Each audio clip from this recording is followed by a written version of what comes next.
일단 이 부분이 상당히 좀 어려운 부분이고요. 우리가 기존에 알던 것과 너무 다르기 때문에 여러분 이해하기 좀 쉽지 않을 거예요. 일단은 큰 바다 짐승이라고 하는 것들을 전번에 좀 설명을 드렸는데 이게 탄년이라는 단어인데 몽학 선생과 같은 것이다. 그래서 설명을 드렸고요.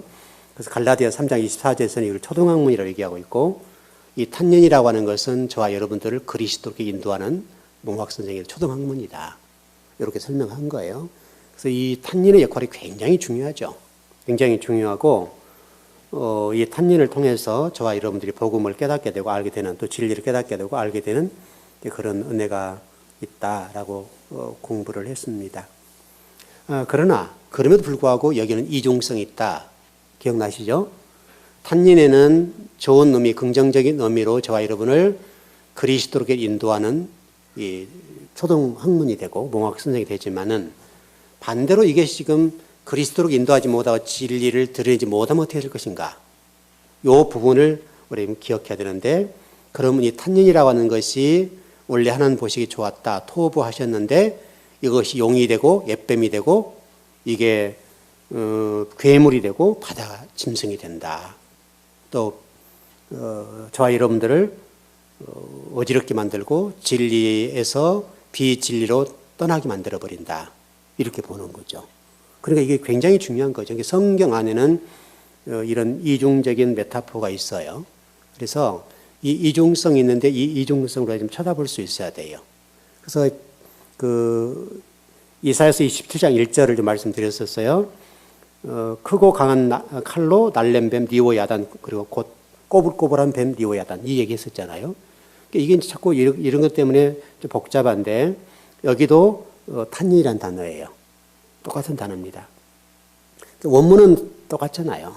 원문은 틀림이 없으니까 번역 성경은 번역하는 분들에 따라 좀 번역이 다를 수 있습니다만은 원문으로 들어가 보면 간단한 거예요. 그래서 그게 큰 바다 물고기와 똑같은 개념으로 성경이 되어 있고 요게 지금 제가 좀 전번에 설명드렸던 대로 리오야단이라는 것은 라우야탄 이렇게 리우야탄 이런 게 되어서 연합하다라는 단어인데 라바라는 단어를 설명드렸죠. 라바라는 단어가 어근이 레위라는 단어에서 온단 말이죠. 그러니까 레위 플러스 지금 이렇게 된 거죠.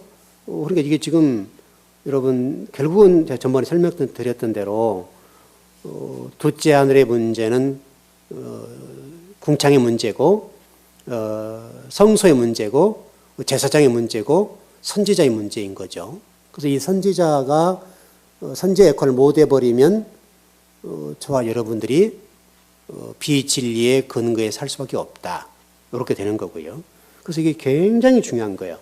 그래서 여러분 계시록에 가서 넘어가 보면 제가 아마 일전에 공부를 했던 건 오래전에 했었습니다.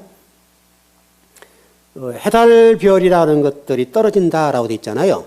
바로 니오야단 얘기가 똑같은 거예요. 주의 종들인데 해달별이 떨어진다고 해서 계시록 1장에 나와 있는 주의 종들의 별이다 그렇게 돼 있잖아요. 그래서 말세가 되면 많은 주의 종들 가운데 큰 별들이 떨어지는 일들이 발생하게 된다. 그래서 수많은 주의 종들이 수풍나게 좀 떨어지는 거죠. 타락하고 진리를 떠나 비진리에 붙잡히게 되고 이런 일들이 허다하게 일어납니다. 우리나라도 지금 현실적으로 봐도 똑같습니다. 지금 현재도 수많은 죄 종들이 별이 돼서 떨어집니다. 스타가 돼서 떨어지는 거죠. 바로 이제 그것이 아까 설명드렸던 탄이라는 단어인데 이 탄이라는 단어의 이중성의 문제로 부정적인 의미로 진리를 전하지 못하고 비진리를 먹이면 하나님이 떨어뜨린다. 이런 얘기잖아요. 무서운 얘기죠. 본인도 망하는 거지만 성도도 망하게 하는 거죠. 근데 이런 죄종들이 많이 있다면 불행한 겁니다. 여러분들이 절대 잊지 말 것은 마귀라고 하는 것은 뿔 달리고 이상한 짓 하는 사람들이 아니에요. 그런 영물이 아니에요. 이 주의 종들이란 말이죠. 주의 종들. 그래서 여러분 제가 전번에 꼭 그 얘기 드렸어요.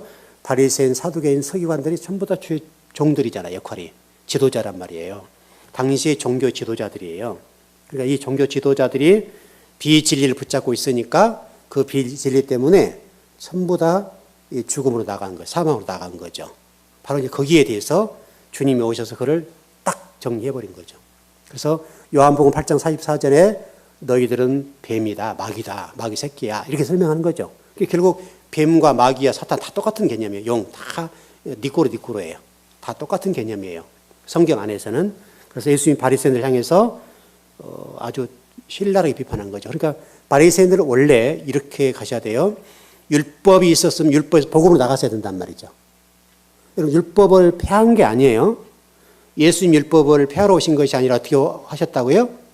완성하러 왔단 말이죠. 그렇게 완성이란 말이 여러분들이 율법을 우리가 공부할 때 좀 기억을 잘 하셔야 돼요. 우리 이제 율법 하면 이런 공부를 하게 되면 이걸 폐하는 것으로 이해하면 안 돼요, 여러분. 이 율법에서 복음으로 나가야 된다고요. 이걸 잘해야 돼요. 근데 바리새인과 서기관들은 이 율법에만 머물렀어요. 율법에만. 이게 문제예요. 예수님을 하나님 만나버리면 되는 건데 율법에 만나니까 선과 악만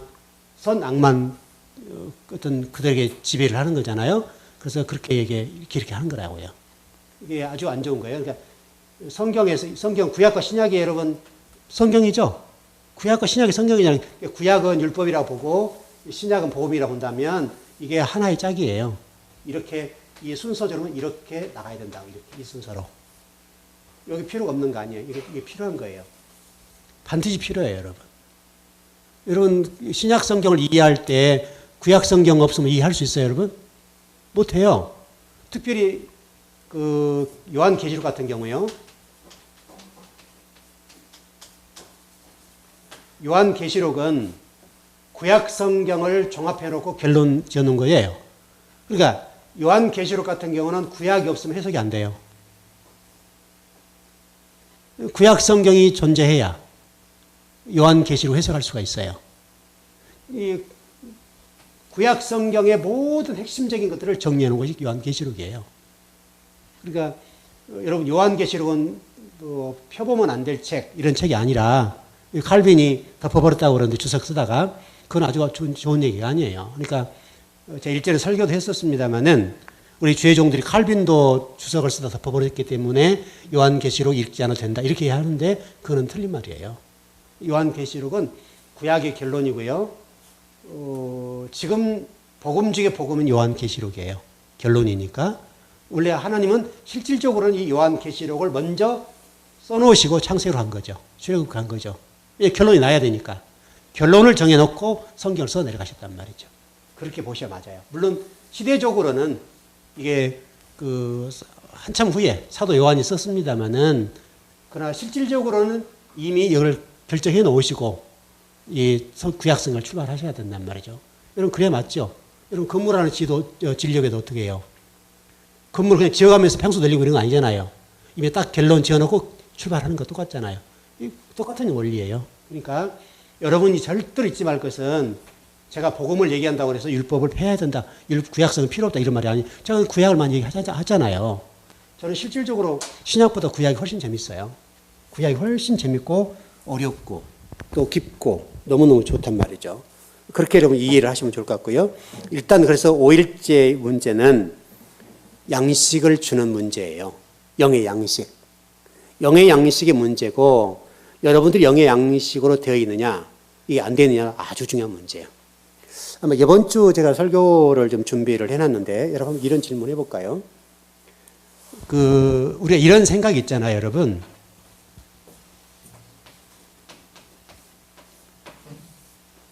모세란 분이 가나안 땅 못 들어갔죠.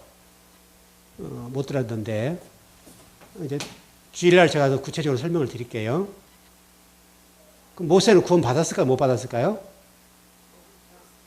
구원을 받아야 되겠죠. 이제 그런 설명을 해야죠, 여러분. 무엇 때문에 구원을 받았을까요? 구원을 받았죠. 분명하죠. 그럼 어떻게 구원을 받았냐고요?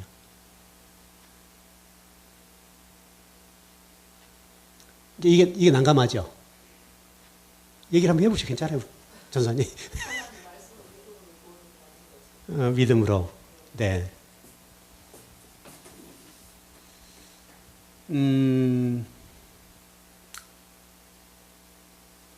성경을, 자, 우리가 구도를 보자고요. 자, 애굽, 광야, 가나안. 이렇게 좀 보잖아요. 좀, 예, 모세는 여기 있었죠? 여기 못 갔죠? 그래서 찜찜하거든요, 사실은. 이 설명을 누가 명확히 안 해주니까 가나안 땅이 못 갔단 말이죠. 그거 바라보면서 모세가 하염없이 가고 싶었는데 못 갔다. 이제 이런 식으로 이해를 하는 거고요. 근데 이 애굽이란 그 히브리어가 뭐죠? 애굽이라는 히브리어가 뭐죠?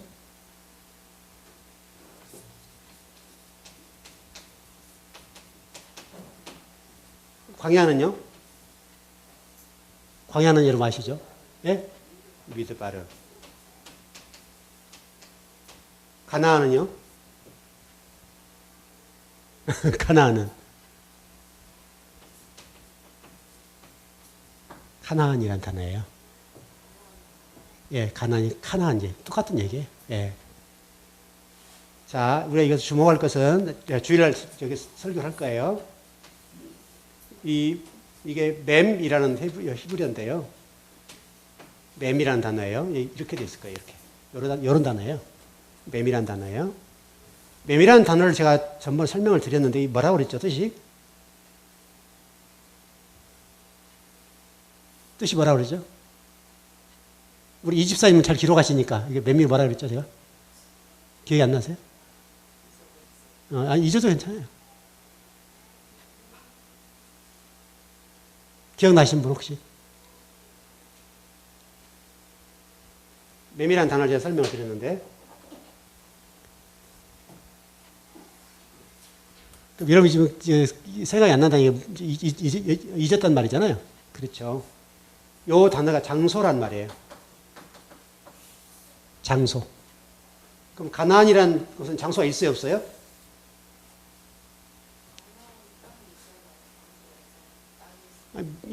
그렇게 얘기하지 말고 이게 미니까 이게 미드바르, 미츠라임, 미드바르 이게 미라는 단어가 맴이라는 이 단어예요.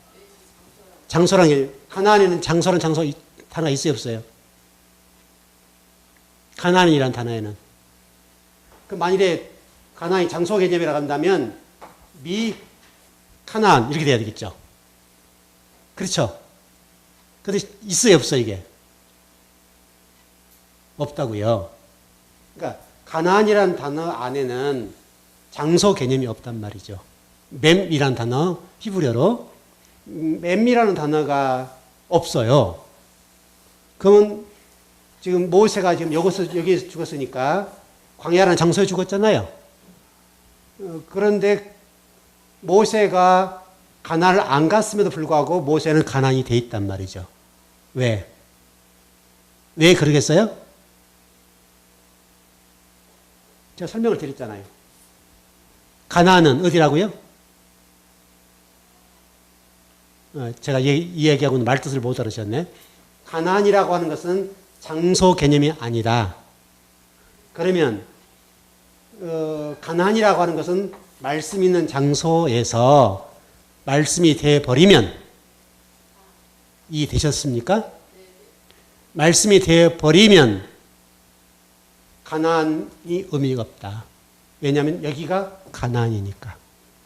아셨어요? 이해되셨죠? 그래서 하나님은 성경을 기록하실 때에 가나안이라는 곳은 장소가 없어요. 우리가 이제 이해를 하기 위해서 이게 성막으로 이해를 시키기도 하고 설명도 하고 애굽, 광야, 가나안이라는 이름으로 설명을 하지만은 그러나 실질적으로는 가나안이라고 하는 것은 장소, 공간적인 개념이 아니라고요. 어떤 공간이 있는 어떤 장소가 아니라 실질적으로 광야 안에도 말씀이 있으니까 여기에서 말씀 있는 이 자리에 그냥 말씀을 먹이기 위해서 장소를 이동하셨잖아요. 이쪽으로 인도하셨으니까 이곳에서 모세가 출애굽기 3장 14절에서 하나님을 만나버렸죠. 그리고 모세가 진리가 됐단 말이에요. 성전이 돼버렸다고요. 그럴 때 모세는 굳이 가나안을 안 가도 되는 거죠. 왜 하나님 모세를 가나안까지 안 가도록 하셨는지를 설명이 됐죠. 이제 속 시원화됐죠. 예. 그래서 하나님은 우리가 이제 모세가 뭐 어쩌다 뭐 불순종했기도 못 갔다 어쩌다 얘기를 하는데 요걸 모르면 답이 안 나오는 거예요. 아무리 설명해도 다 달라요. 보는 분에 따라서. 근데 히브리 원문으로 보면 정확히 부르잖아요. 맞죠? 그럼 여러분이 지금 여기 서 있는 예배하는 이 장소가 가나안이 될 수 있어요, 없어요? 그러니까 이게 천국이, 여러분, 천국이 지금 우리가 있는 장소, 진리가 되는 그 장소가 천국이라는 얘기를 했잖아요. 여러분, 그랬어요, 안 그랬어요? 수없이 했어요, 수없이. 바로 내가 있는 그 장소가 어디 있든지 간에 여러분이 진리가 되고 성정이 되고 말씀을 증거하는 그 자리가 돼버리면 그 장소가 천국이에요. 그래서 어떤 교수님 제 글을 읽어보지 않았는데 좀 과격한 글을 썼어요. 제가 지금 시간이 없어서 못 읽었는데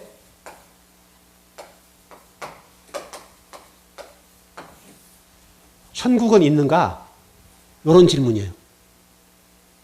천국은 있는가? 상당히 도발적인 질문이죠. 그러니까 우리가 지금 이 교수님 글을 읽어보지 않았는데 한번 읽어볼 거예요. 이분 제가 보나마나 이런 질문이 이렇게 글을 전개했을 거예요. 여러분이 알고 있는 천국은 공간적인 개념일 것이다. 그러나 내가 여러분들에게 가르치고 싶은 것은 천국은 공간적인 개념이 아니라 지금 이곳이 천국이다. 이걸 얘기하고 싶을 거예요. 읽어보지 않았어요. 읽어보면 그렇게 답을 할 거라고요. 그러니까 여러분 여기 정확히 정리하셨죠? 저기 23절 정리하셨죠? 다 들었죠? 우리 집사님 잘 기록해 놓으세요. 이게 10,000,000불짜리, 10,000,000불짜리. 굉장히 중요한 거예요. 이렇게 목사가 정확하게 구체적으로 가르쳐 주는데, 지워도 되죠? 예. 애굽은 미츠라임, 광야는 미드바르, 가나안은 카나안. 그 성경은 이미 우리에게 설명하고 있어요. 천국은 공간적인 개념이 아니야. 네가 진리가 된 그 장소가 천국이야. 그래 설명한다고요. 물론 저와 여러분이 천국이라는 곳을 가면 좋죠. 일단 그 전제하에 보자고요. 그러니까 여러분이 성경을 이해할 때, 하나님을 이해할 때 자꾸 우리는 이 공간적 현상적으로 이해를 많이 하려고 그래요. 그러나 성경은 그렇게 되어 있지 않아요. 구도 자체가. 구조도 그렇고 하나님은 여러분과 저를 이곳에서 천국 되기를 원하시는 거예요. 결국 여기서 여러분의 진리를 전해주냐 못 전해 그 문제잖아요. 그러니까 탄닌이라고 하는 것으로 관점을 봤을 때 이곳에서 여러분의 진리를 전해줄 것이 말 것이냐 이 문제예요. 이 문제가 핵심이에요. 제가 이번 주일날 대리 당회장으로 가야 되는 교회 목사님을 찾아오셨더라고요. 찾아오셔서 얘기를 쭉 하셨는데 딱 하더라고요. 얘기를 들어보니까 5년 되셨는데 성도가 2분이래요. 월 200만 원 나가고. 여러분 이게 보통 힘든 게 아니죠. 이러저런 얘기를 좀 해드렸는데 제가 2가지를 얘기했어요. 하나는 그 지하에서 나올 것. 어떻게든지 땅으로 들어갈 것. 어떻게든지 해서든지. 또 하나 문제는 말씀을 연구할 것. 2가지. 어떻게 들어가는지 모르죠. 그분은 지금 당회장이 필요하니까 저희 와서 이제 인사를 하러 오신 거고, 저는 후배니까 정말 선배로서 정말 중요한 얘기를 한 거고, 그것이 누구도 의지하지 말아라. 자, 똑같이 다른 어떤 분들이 얘기했던 것처럼 누구에게도 손 벌리지 말고 의지하려고 하지도 말고 그러면 된다. 근데 누구에게 의지하면 절대로 안 된다. 그 얘기를 해드렸거든요. 왜냐하면 하나님이 일을 하셔야 되거든요. 사람이 일을 하면 안 돼요. 사람에게 아부하고 손 비비고 목사님 힘드니까 좀 도와주세요. 이렇게 하면 교회 끝난 거예요. 그래서 그 교회가 지금 어떻게 운영되는지는 모르겠는데 월 200 정도씩 나간대요. 그러니까 여러분 보통 힘든 게 아니겠죠. 애들이 또 4명이더라고요. 4명이고 깐난 애가 지금 이제 늦둥이가 있어가지고 17개월 됐다고 그래요. 위로 남자애들 3명, 막내가 딸로 이렇게 낳았다고 그래요. 유이는 아마 좀 컸겠죠. 나이가 44 정도 되신 분이니까요. 44. 꽤 애들 컸겠죠. 그 정도 나이면. 근데 5년 동안 두 분이라고, 하여튼 두 가정인지 두 분인지는 모르겠어요. 이제 가보면 알겠지만, 일단 제가 2명으로 들었어요. 그래서 제가 그 목사님에게 그랬어요. 말씀을 연구하세요. 다른 거 하지 말고, 말씀을 연구하시라고, 그리고 말씀을 먹이라고. 그래야 하나님 사람 붙여주신다고. 근데 그분 알아들었으면 복일 거고, 저는 정말 중요한 얘기를 했는데, 여러분도 똑같잖아요. 여러분들 가정이 하나님의 복과 은혜를 받는 방법은 여러분들이 말씀이 되고 여러분들이 말씀의 증거자가 되면, 그냥 말씀이 돼버리면 하나님이 알아서 풀어주시죠. 그러지 않아요? 그러니까 여러분 지금 이 5일째 문제를 잘 생각하셔야 돼요. 5일은 철저하게 말씀을 먹여야 된다. 그건 주의 종 얘기예요. 여러분들을 말씀을 받아들일 문제고, 그리고 여러분들이 말씀을 받을 때는 내 생각하면 안 되고 선지식하지면 안 되고 그냥 그대로 그냥 받아들이면 돼요. 그대로. 그래서 이제 아까 우리 여기 그 교회 그 목사님 모셔서 회복하는 교회더라고요. 회복하는 교회던데 저 어디냐면 그 뭐죠? 문구점 뭐예요 거기? 외국 미국 거 일본 거 이름 그 생각이 안 나요? 맞은편이래요. 지하라고 그래요. 다이소 맞은편 지하라고 그러는데 어쨌든 여러분 얼마나 힘들겠어요. 제가 얘기한 얘기를 잘 듣고 목사님 다르게 하지 말고 1년에 한 가지씩만 전도하려고 해라. 너무나 욕심 부리지 말아라. 한 가지만 세워도 되거든요. 맞죠? 저희 교회는 여러 가정 세우려고 하지 않고 한 가지만 세우자. 그렇게 하고 좀 오는데 여러분 1년에 한 가지씩만 세운다는 게 보통 이게 큰일이에요. 굉장히 큰일이라고 이게. 여러분 10년이면 10가정이잖아요. 10가정 세우면 이게 보통 큰 거 아니잖아요, 여러분. 10가정은 부부에다 애들 따르면 얼마나 많아요, 여러분. 그게 굉장한 거예요. 그러니까 우리 너무나 조급해서 안 되는 거죠. 어떻든 여러분과 저는 말씀을 붙잡으셔야 돼요. 말씀을 먹어야 돼요. 그래야 여러분들이 가나안 땅을 바로 좀 체험하는 거죠. 굉장히 중요하죠? 굉장히 중요해요. 그래서 하나님이 이스라엘 백성들을 광야로 몰아서 말씀을 먹이는 거예요. 말씀을 먹이고 그 말씀이 돼버리면 아주 복인 거죠. 그게. 그래서 모세는 가나안 땅 갈 필요가 없어요. 우리는 자꾸 모세가 어쩌냐 저쩌냐 또 많은 성도들 질문은 모세가 왜 가나안 땅을 못 갔을까요? 하나님이 왜 모세를 40년 동안 부려먹고 왜 버리셨을까요? 자꾸 이런 쪽으로 얘기한단 말이죠. 그런데 모세는 광야에서 하나님의 말씀이 그 삶 속에 그냥 붙었어요. 진리가 돼버렸다고요. 그러니까 가나안 땅을 가지 않아도 돼요. 자, 그 다음에 지난 시간에 우리 새 좀 하다가 마쳤는데요. 시간 되는 데까지 해볼게요. 새라고 하는 것은 제가 이미 선지자라고 그랬어요. 제사장 선지자라고 얘기를 했는데 이게 이제 교회의 수준이에요. 성소의 수준의 문제가 되는데 이 새가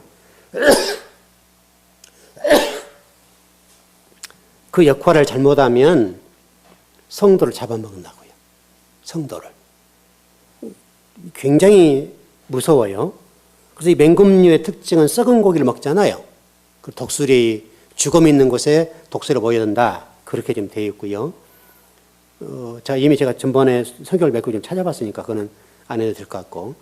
자, 하나만 찾아보시죠. 누가복음 17장 37절입니다. 이거는 한번 찾아보실 것 같습니다.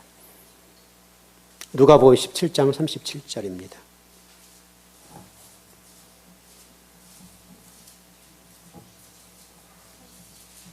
누가복음 17장 37절.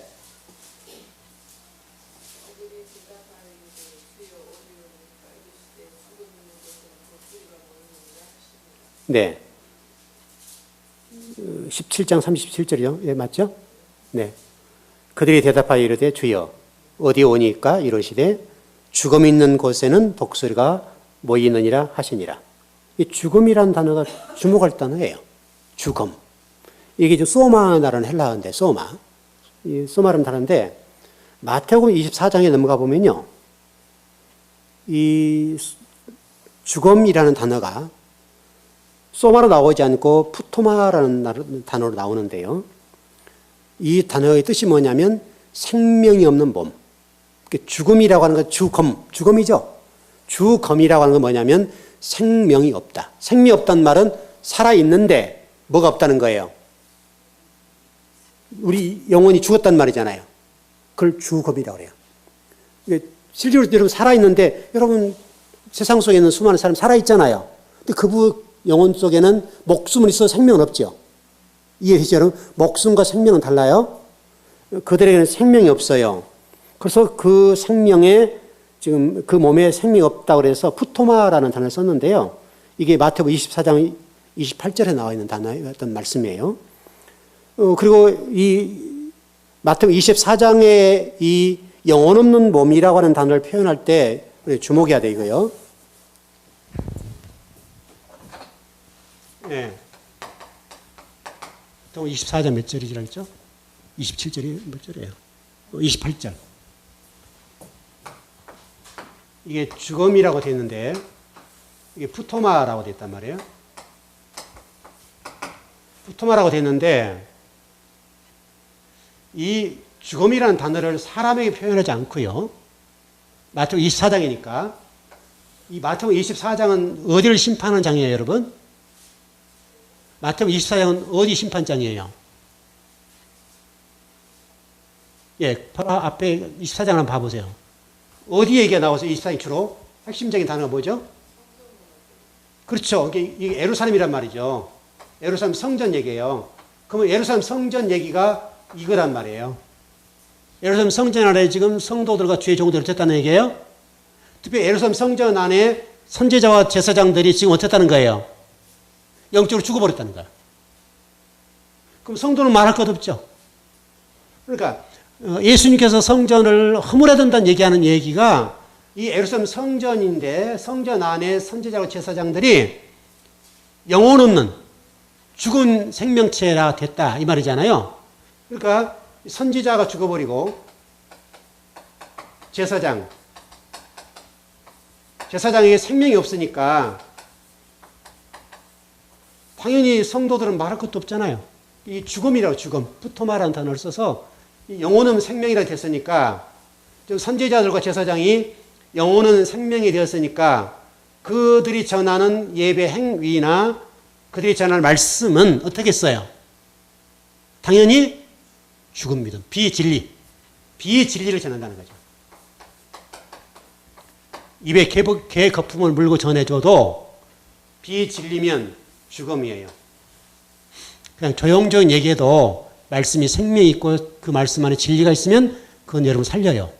그러나 여러분 펄쩍펄쩍 뛰고 난리를 쳐도 비진리면 예루살렘 성전이 죽음이라고 하는 것처럼 영혼 없는 생명이 돼버려요. 아셨죠 여러분? 그래서 말씀을 전해주면 그 말씀이라고 해서 힘이 있기 때문에 여러분 영혼을 살려주고 여러분 문제를 풀어준단 말이죠. 풀어줘요. 굉장히 중요해요. 이 비진리와 진리의 문제는 아주 중요해요. 그래서 마태복음 24장에 이 죽음이라는 단어를 푸토마라고 그랬는데 이 푸토마라는 단어는 예루살렘 성전을 얘기하는 거고 그 예루살렘 성전은 바로 거짓 선지자들. 그렇죠? 선지자니까 이게 앞에다 쓰진 않았으면 거짓이라는 단어가 들어야 돼요. 거짓 선지자, 거짓 제사장. 요 부분이 들어야 돼요. 그래서 거짓 선지자와 거짓 제사장들은 성도들을 파먹어요. 쪼아먹어요. 시체를 뜯어먹는다고요. 그래서 이게 지금 이 마태복음 24장과 누가복음 17장의 죽음이라는 단어는 모두가 공이 예루살렘 성전을 가리켜요. 그러니까 지금 이 단어라는 이 소마라는 단어, 푸토마라는 단어는 예루살렘 성전을 얘기하고 거기에 있는 당시 선지자, 거짓 선지자들과 바리새인과 또 서기관과 사두개인들을 얘기하는 거예요. 그렇게 설명하면 돼요. 바로 그 역할이 지금 그들인데 그들을 표현을 독수리로 표현하는 거예요. 독수리 같은 자들이에요. 여러분 실제로 여러분 이단들 똑같죠? 여러분 영혼을 유린해버리잖아요. 유린하고 영혼들을 죽여버려요. 그들의 이성과 사고를 죽여버려요. 여러분 이 종교가 무서워요 이게요. 종교처럼 무서운 게 없어요. 여러분 종교는 아편보다 무서운 거라 그러잖아요. 이게 잘못돼 버리면 이게 가정을 파탄시켜 버리고요. 가정을 풍지박산 내버려요. 진리는 가정을 회복하는 거잖아요. 회복하고 가정을 어려움을 풀어주는 건데 이 비진리는 가정을 해체시켜 버려요. 여러분 이단들 가운데 가정 무너진 가정들이 한두 가정이 아닙니다. 여러분 어마어마하게 무너져요. 부부간에 이혼하고 다 재산 갖다 싹 뜯어 먹어버리죠. 아주 교묘하게 다 뜯어 먹어서 그들 가운데 재산이 아무것도 없게 만들어버려요. 자, 여러분 계시록 19장 17절 한번 보십시다.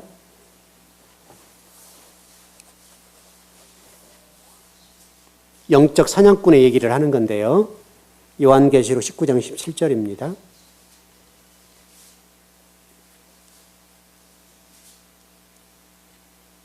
예, 17절에서 18절입니다. 예, 시작.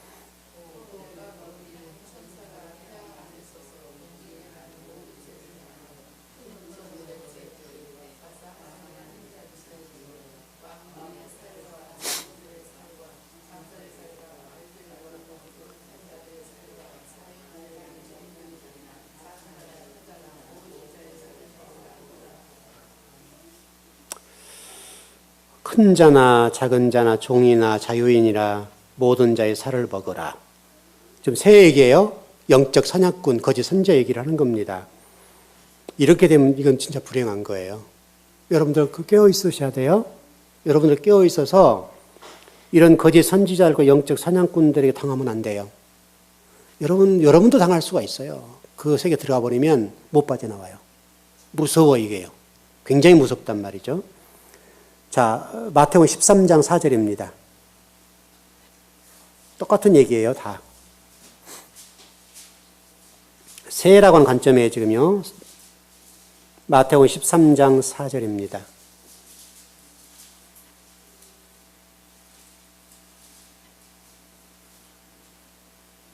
예, 시작.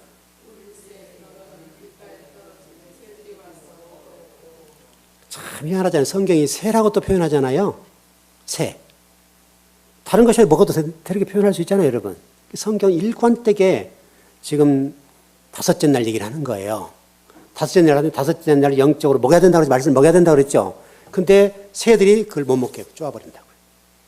그렇게 지금 돼 있잖아요. 자, 13장 19절입니다. 네, 시작.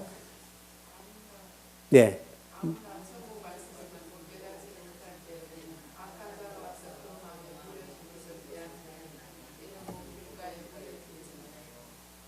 여러분들이 천국 말씀을 듣고 깨닫지 못하면 결국은 새가 와서 여러분들을 어떻게 한다고요? 뿌리운 것을 빼앗아 버린다는 거예요. 그래서 여러분 말씀을 한 구절로 저들 깨달은 게 굉장히 중요해요. 아까 우리 애굽, 미스라임, 미드바르, 가나안 요것만 오늘 여러분이 딱 이해하셔도 돼요. 그 틀은 들어오죠? 그건 절대 잊으면 안 돼요. 그리고 여러분 누군가가 모세 얘기를 하면 정확히 딱 가르쳐주면 돼요. 그리고 여러분이 서 있는 그 자리에 진리가 되면 된단 말이죠. 여러분 그러면 성경 다 종합해버린 거잖아요. 이게 결론을 구속사를 그냥 딱 정리해버린 거잖아요. 이게 미스라임, 미드바르, 가나안. 모세가 광야에서 죽었지만은 이 가나안은 장소 개념이 아니다. 맴이란 미드바르 또는 맴이란 단어가 거기는 포함되지 않아서 카나안이고 카나안이라고 하는 것은 장소 개념이 아니다.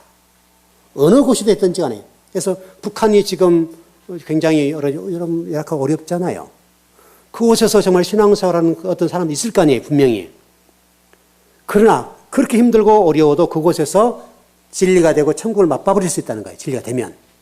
육체적으로 힘들고 어려워도 어떻게 보면 우리도 훨씬 더 행복할 수가 있어요. 우리보다. 우리는 굉장히 자유하고 얼마든지 내가 마음만 먹으면 예배할 수 있고 찬양할 수가 있고 아버지에 기도할 수가 있는데 우리가 나태하단 말이죠. 여러분 사단이 과거처럼 우리를 쪼아대고 우리를 핍박하고 고난 속에 집어넣고 그러지 않아요. 지금은 네 마음대로 해라. 이런단 말이죠. 왜냐면 그렇게 해보면 더 기도하거든요. 지금은 방관하여 냅둬버려요. 그러니까 평안하다 안전하다 할 때 넘어져 버리는 거죠. 얼마나 무서운지 몰라요. 마귀의 이 전술 전략이 이렇게 바뀌는 거예요. 그렇게 좀 볼 수가 있고, 어떻든 간에 여기 지금 마가복음에서는 이 부분을 지금 악한 자로 표현을 하면서 사탄이라고 얘기를 하고 있고, 새들이 와서 먹어버린다는 얘기를 하고요. 누가복음 8장 12절 한번 보십시다.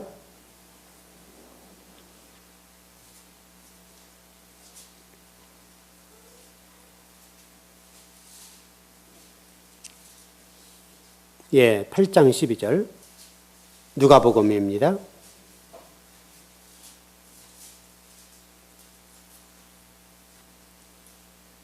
예, 시작.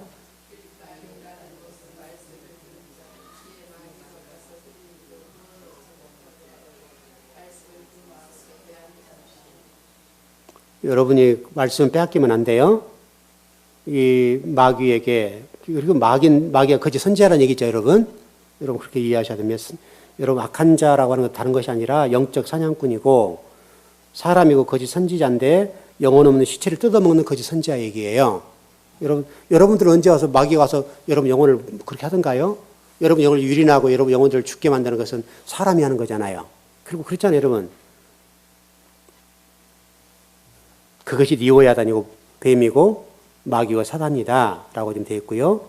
바로 이 5일째, 다섯째 날 이 문제가 해결되지 않으면 큰일 난단 말이죠.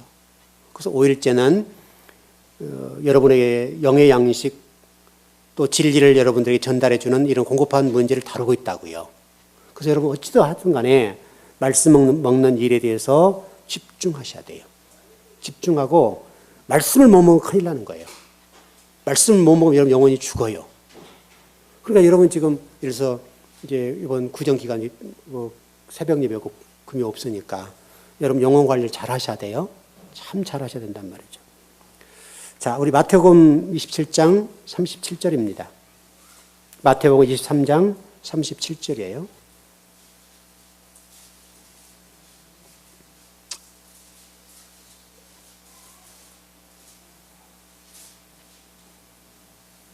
예, 재밌는 단어가 있습니다, 여기는. 예, 시작.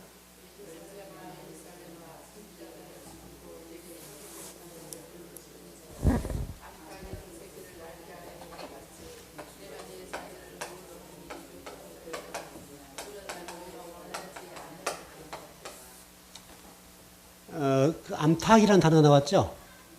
그래서 이 암탉이라는 단어 나왔는데, 이스라엘 가도, 수탉으로 해가지고 기념교회가 있어요. 있습니다. 그래서 그 베드로와 예수님과 관계 속에서 이런 그 울음 얘기 아시죠? 이게 베드로가 천둥 소리를 들었다, 하나님 메시지를 들었다는 얘기를 설교했었고요. 이 단어가 오르니스라는 단어예요, 헬라어로. 근데 이 단어가 아주 주목할 단어예요. 암탉이라는 단어가요, 새라는 말이에요, 새. 새. 이 단어가 암탉으로 번역이 됐습니다만은 새예요, 새. 우리는 닭으로 이해를 하잖아요, 닭으로. 근데 이게 오르니스라는 단어로 돼서 새라는 단어예요. 그러니까 예루살렘에 지금 하나님의 자녀들이 있는데 예루살렘에서 선지자를 죽이고 그 선지자들을 죽이고 내게 파송된 자들로 돌로 치는 자의 암탉이 그 새끼. 여기서 새끼라는 단어도 어린 새예요. 어린 새. 지금 그 새끼라고 되어 있는데 어린 새라고 되어 있고요. 제가 원문 찾아봤어요. 그 어린 새로 되어 있고 그렇습니다. 그러니까 예루살렘 성전이 성도들을 새가 되어서 영혼 사냥꾼이 되어서 잡아먹고 있다. 그렇게 지금 얘기하는 거죠. 여러분, 이 교회가 이러면 큰일 나겠죠? 이게 큰일 날 문제입니다. 새는 성도들을 레페시 하이 살려줘야 되겠죠. 레페시 하이로 살려줘서 하나님 백성을 만드는 것이 새의 역할인데 이게 지금 새가 되어서 다 쪼아 먹어버리고 시체를 뜯어 먹어버리니까 영혼을 유린해버리고 영혼을 사냥해버리니까 어떻게 된다는 얘기예요, 지금. 그래서 예루살렘, 예루살렘아, 이렇게 나오는 거죠, 여러분.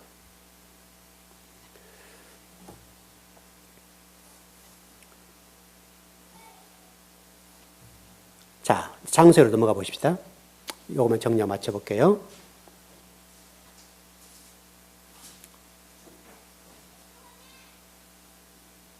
20절, 21절입니다. 창세기 1장 20절, 21절. 네, 시작.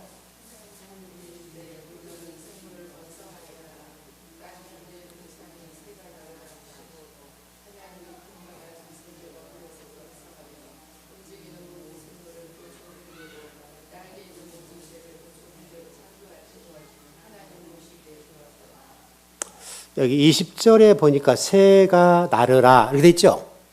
굉장히 중요한 단어예요. 나르라는 말은 무슨 얘기냐면 성전을 은혜로 덮어라.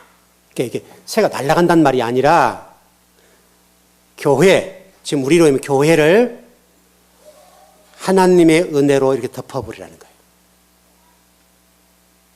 이 얘기예요, 지금. 그러니까 우리 마치 궁창에는 새가 날아다닌다라고 이해해서 새가 막 이렇게 펄렁펄렁 날아다니는 이런 개념으로 이해합니다만은 이 단어가 지금 성전을 은혜로 덮어라. 이게 나르라는 단어가 우프라는 단어예요. 우프라는 단어인데 덮다, 덮으라 그런 단어예요. 날다라는 개념보다는 덮다는 개념이에요. 성전을 이렇게 은혜로 덮어버리라는 거예요. 덮다는 덮으라라는 단어가 훨씬 더 강해요. 그리고 실질적으로 그것은 성막에서 분향단 역할을 하는 거예요. 분향단. 분향단은 성도의 뭐예요? 5번째죠, 여러분, 그것도? 여러분, 성막이 기가 막히다니까요. 분향단은 성물 가운데 몇 번째라고요? 번제단, 물두멍, 떡상, 금촛대, 그 다음 뭐예요? 분향단. 5번째죠, 여러분. 5일째, 분향단이 5번째라니까요. 5일째 얘기라니까요. 근데 이 분향단의 역할이 뭐냐면, 여러분, 향을 피우고 위로 올라가는 거죠? 여러분, 맞죠? 분향단에게? 성도의 기도가 올라가죠? 그 역할을 하는 거예요. 기도를 하는 문제와 관련되어 있고, 바로 이 연기가 새 모양이 되어서 이 올라가는 역할. 이와 같이 하늘로 올라가는 역할인데, 이 분향단의 역할인데, 그 분향단의 역할을 은혜로 이렇게 교회를 덮으라는 거예요. 이렇게.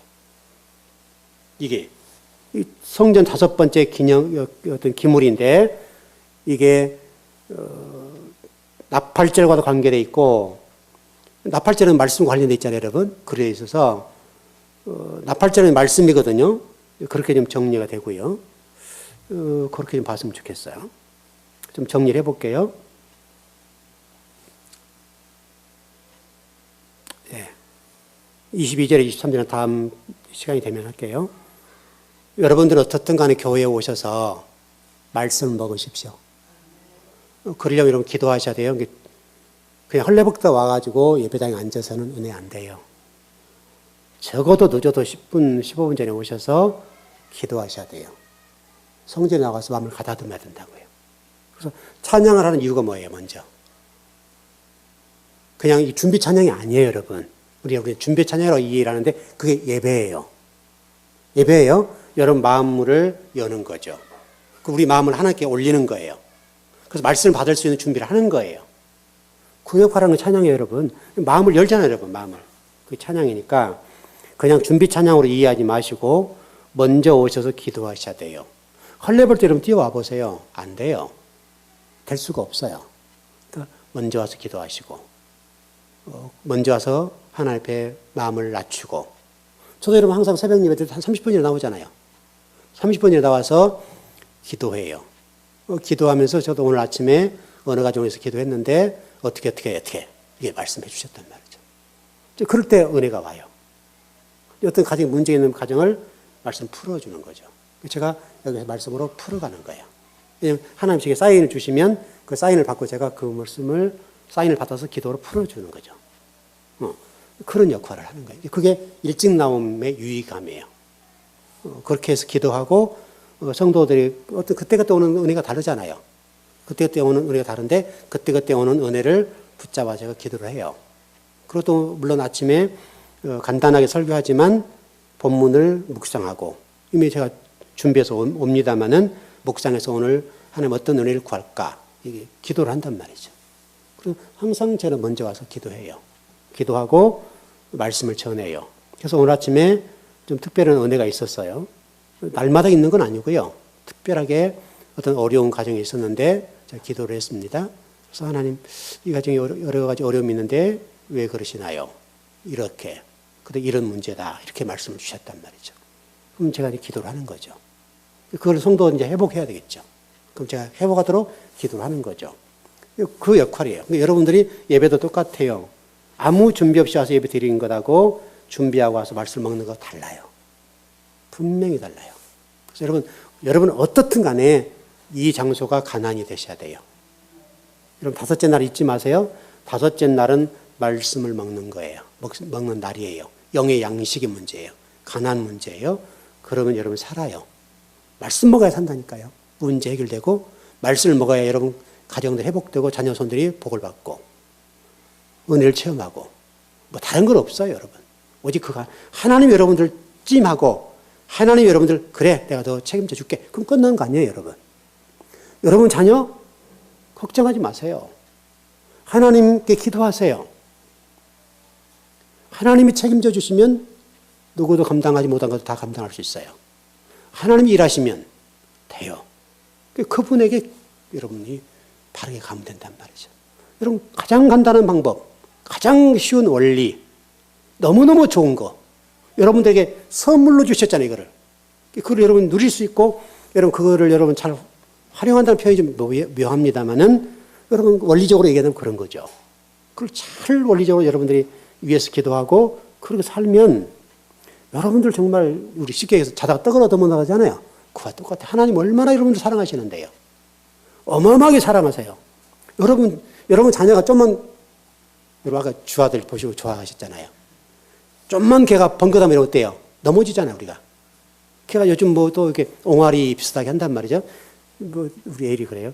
아빠, 얘가 굉장히 빠르네. 쟤는 지금 얼마나 좋겠어요.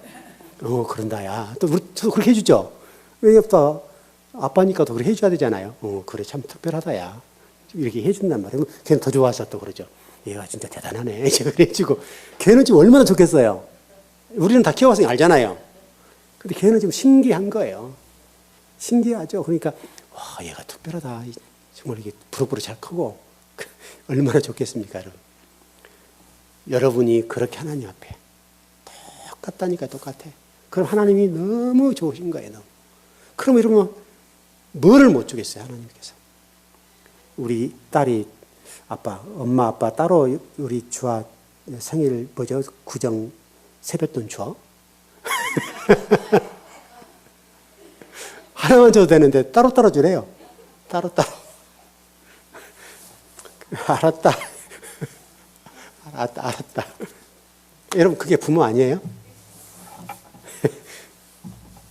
아유 참. 여러분 어쨌든 이제 내일부터 구정 명절이신데요. 영적인 흐트러짐 없이 쉼을 잘 누리십시오. 때때로 말씀 묵상해 보세요. 그러면서 쉬세요. 그리고 주일날 만나 뵙시다. 기도하겠습니다.